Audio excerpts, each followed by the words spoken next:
Dans un jardin fleuri, vivait un petit canari nommé Irizel.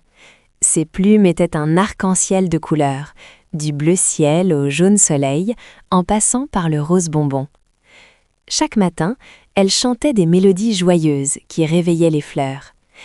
À sa petite patte, elle portait une magnifique baguelette scintillante, un cadeau de son ami Barnabé, l'écureuil. Cette baguelette était un peu magique. Elle brillait doucement quand Irizel rêvait de lointains voyages et de nouvelles découvertes au-delà des haies du jardin. Un beau matin, Irizel se sentit prête. La baguelette scintillante brillait d'une lumière plus forte que d'habitude. Elle fit un dernier coucou aux fleurs du jardin et s'envola, la cœur léger. Le vent la portait au-dessus de 12 collines vertes, comme des vagues de velours. Elle voyait de petites maisons aux toits rouges, minuscules comme des jouets, et de longs chemins qui serpentaient. Le monde était si grand et si beau, et Irizel n'avait qu'une hâte, le découvrir. Après avoir volé un long moment, Irizel se posa doucement dans un champ immense, baigné par le soleil. C'était un océan de fleurs mauves et jaunes qui sentait si bon. Elle but une petite goutte de rosée sur un pétale et sentit ses petites pattes se reposer. Le bourdonnement des abeilles était comme une berceuse. La baguelette scintillante frissonna un peu, comme pour lui dire « Tu es sur le bon chemin, Irizel. Continue d'explorer ce merveilleux monde. » Reposée, Irizel reprit son envol.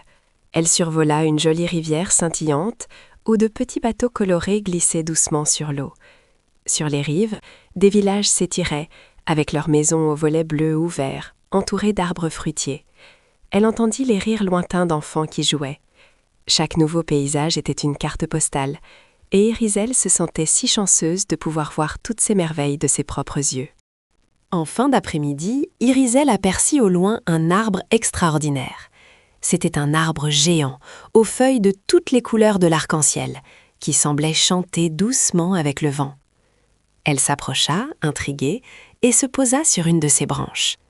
L'arbre diffusait une mélodie douce et apaisante, comme un murmure magique.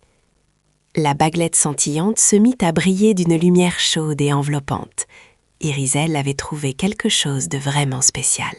Sur une autre branche de l'arbre chantant, une petite coccinelle rouge avec de jolis points noirs, nommée Lilibule, la salua d'un hochement de tête. Irizel lui raconta son long voyage et toutes les merveilles qu'elle avait vues. Lilibule lui offrit une petite baie sucrée. Ensemble, elles écoutaient la mélodie apaisante de l'arbre, se sentant connectées. Irizel comprit que le plus beau des trésors n'était pas un lieu, mais la joie de partager et l'amitié. La baguelette scintillante, maintenant un souvenir précieux, brillait de la lumière de son cœur heureux. Irizel se sentait prête à se blottir pour une douce nuit.